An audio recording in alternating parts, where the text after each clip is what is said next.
तिथं विजय शिवतारे आज आपली भूमिका स्पष्ट करणार आहेत। सासवडमध्ये विजय शिवतारे यांची वर्षा पत्रकार परिषद होईल।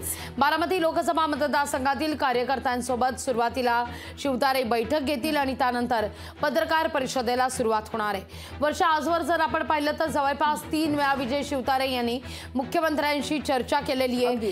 तीनही वेळा, तिसऱ्यांदा आपण म्हणूया की आता निर्णय काय होतो हे पण महत्त्वाचं आहे, पण 2 वेळा मात्र चर्चेची ही सगळी फेरी निष्फळ ठरलेली होती।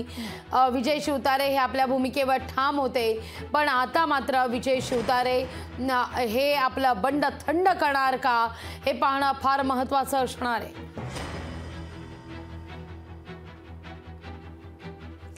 याच विषयी अधिक माहिती घेण्याकरता थेट जाऊया आमचे प्रतिनिधी विकास कोकरे यांच्याकडे। विकास, वारंवार बैठका झाल्या, 2 बैठका झाल्या, तिसऱ्या बैठकीवर बोलूया, पण सुरुवातीला ज्या 2 बैठका झाल्या त्यानंतर विजय शिवतारे हे आपल्या भूमिकेवर ठाम होते। कशासाठी इतका अट्टहास केलाय असं खरं तर विजय शिवतारेंचं ते वक्तव्य होतं, पण आता तिसरी बैठक झाल्यानंतर जी वर्षावर झाली ती बैठक फार महत्त्वाची होती, कारण त्या बैठकीत केवळ मुख्यमंत्री नव्हते, 2ही उपमुख्यमंत्री होते, विशेषतः अजित पवार होते। त्यानंतर विजय शिवतारे हे थंड झाले, त्यांचं बंड हे थंड झालं अशी चर्चा सुरू झाली आहे। नेमकं काय घडतंय?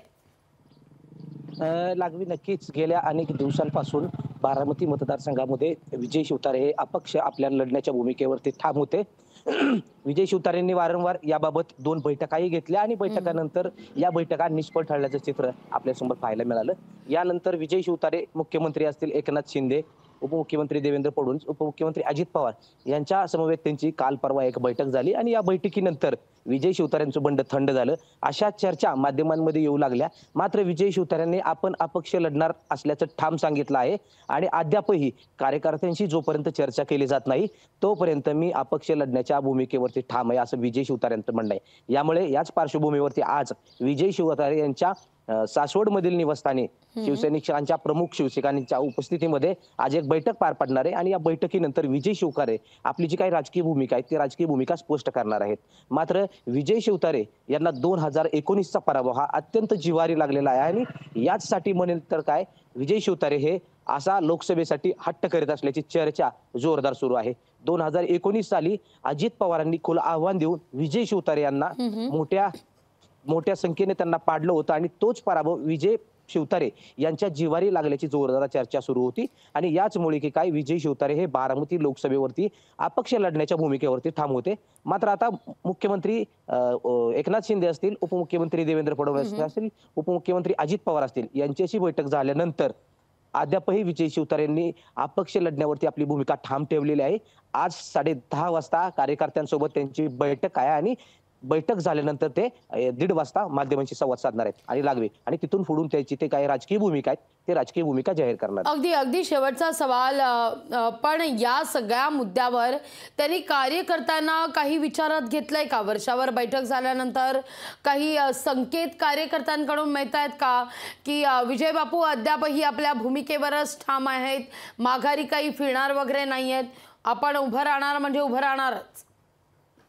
नक्कीच लागवी तसं पाहिलं तर मुख्यमंत्र्यांसोबत जी बैठक झाल्यानंतर विजय शिवतारेंचं एक पोस्टर जोरदार व्हायरल होऊ लागलं आणि यामध्ये विजय शिवतारे हे महायुतीसोबत असल्याच्या चर्चा जोरदार सुरू झाल्या आणि यावरती विजय शिवतारे हे सुनेत्रा पवार यांना पाठिंबा देण्याचा या पोस्टरवरती लिहिलेलं होतं। मात्र तसं पाहिलं तर पुरंदरच्या जनतेमध्ये प्रचंड अस्वस्थता आहे।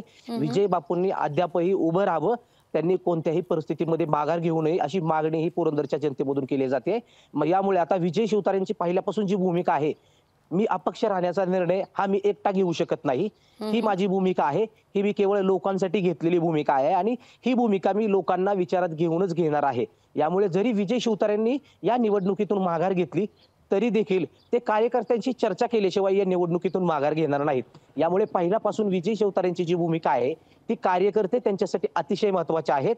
यामुळे विजय शिवतारे हे कार्यकर्त्यांशी संवाद साधूनच भूमिका घेणार आहेत। मात्र पुरंदर तालुक्यातील जे विजय शिवतारेंचे शिवसैनिक आहेत यांची अद्यापही विजय शिवतारे यांनी अपक्ष निवडणूक लढावी अशी भूमिका त्यांची ठाम आहे। कारण विजय शिवतारेंची आणि मुख्यमंत्र्यांची बैठक झाल्यानंतर कार्यकर्त्यांमध्ये प्रचंड नाराजी पसरली होती। कुठेतरी विजय शिवतारेंवरती त्यांची नाराजी पसरली होती। विजय शिवतारेंनी कोणत्याही त्यांच्या भूलथापांना आव्हानांना बळी पडू नये आणि पुरंदरचा जर त्यामुळे विकास करायचा असेल तर विजय फार महत्त्वाचं आहे की आज 10:30च्या बैठकीत नेमका काय सूर आळवला जातोय आणि त्यानंतर 1:30 वाजता विजय शिवतारे काय भूमिका व्यक्त करतायत। तुर्तास धन्यवाद विकास, तुम्ही दिलेल्या सविस्तर माहिती करता। तुमच्याकडून या सगळ्या संदर्भात वेळोवेळी अपडेट घेत राहू।